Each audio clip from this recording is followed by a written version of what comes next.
Do you think core values are relevant for co-working spaces? I'm going to be really horrible here. Not sorry. Is so many times, because basically I've spent all my time in marketing and community building. And so many times I've worked with a company, they've gone, oh, can you write some values for us? And I've actually been in this situation where I was working with a startup company and the chief operating officer said, can you write the values? And I said, no, because like so in the case of Cobot, that would be like Alex, Christina and Tilo. Like when the shit hits the fan, they're the people that are it's their kind of intrinsic gut reaction that is the values. And if they don't know what they stand for, none of the people on the company are going to know what they stand for. So it's not a marketing thing. I feel really strongly about the story, but like, it's not a marketing thing. It's like, what do we do when the hits the fan? Yeah. And you only know that if you sat around and said, not in an operational procedures kind of way, but like, what do we really believe? Like, you just know where you stand. So it is really important. And it's not, and so often it's a marketing thing. And if you go and ask people, what are the values of your company and how do they drive your work? You kind of, most people won't know. And part of the reason we called our podcast the Coworking Values Podcast is because I wanted to get into something. So oddly, if you ask me to name them, I always miss one out. But it is, what does that mean? I've had so many conversations over the years about what does openness mean, and heard so many different opinions. But those 5 values need to be revisited. And openness for some people includes inclusion, but then people's idea of what inclusion is a mass scale is like, oh, so what does that mean? You know, and then there's like being human and being political. Like my second question is like, what does being value driven mean to you? So a very practical example is there were people, I hope this answers your question, but even if it doesn't, it's a good story, there were people that ran what you and I would call community driven co-working spaces. So I was in a co-working space, I couldn't go into it, but I kept paying my membership because I wanted to sustain the community. And I know Tori and Remy, I've known them for ages, and I've been part of another co-working space they ran. So I wasn't paying for an exchange of a desk, I was paying to keep the community going. And then and there were other co-working spaces. There was one co-working space in Moorgate, and the members took that company to court because the co-working space said, you signed a contract and you have to keep paying us. And they said, I signed a contract for a lot of shit that I'm not able to use, and because you won't let me use it.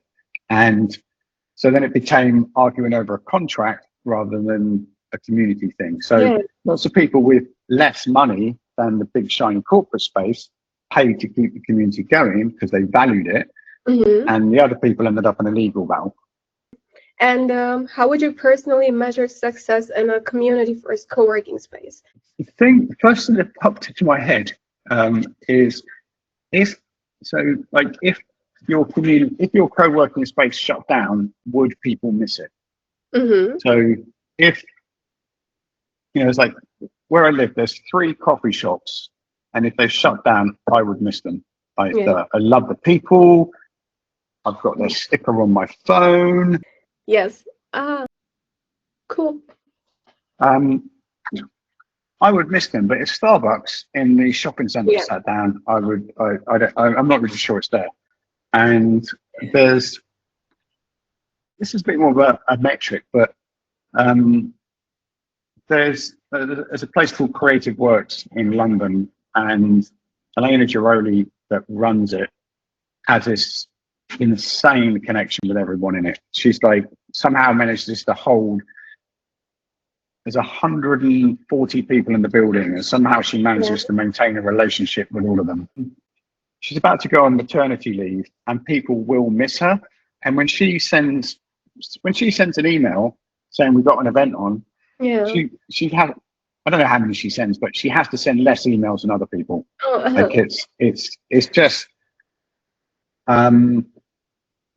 people show up to things And it's like 30 people. It's not like 3,000 people. People Yeah. show up to things and they're not even sure why they're showing up, but they just go because it's on and it's part of the community. And I think this sounds really, oh, well, everyone says this, but and I think they're like Indie Hall. Like the way, like I've known Adam and Alex since 2014, and I've been on retreats with them, and the way they do everything. Like if I had to, like, my wife said we're moving to the States, where do you want to live? I'd probably move to Philadelphia, just on the basis that I could be a member of Indie Hall, you know. Yeah. And I do. This is very hard to put a business metric on, but doing things that are interesting and very local and personal, rather than like generic. You know, you can do a lunch and learn event, or you can do a lunch and learn event. There's a place called Space 4.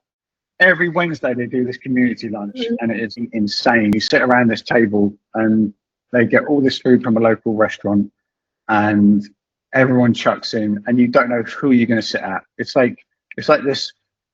Every lunch is like this kind of.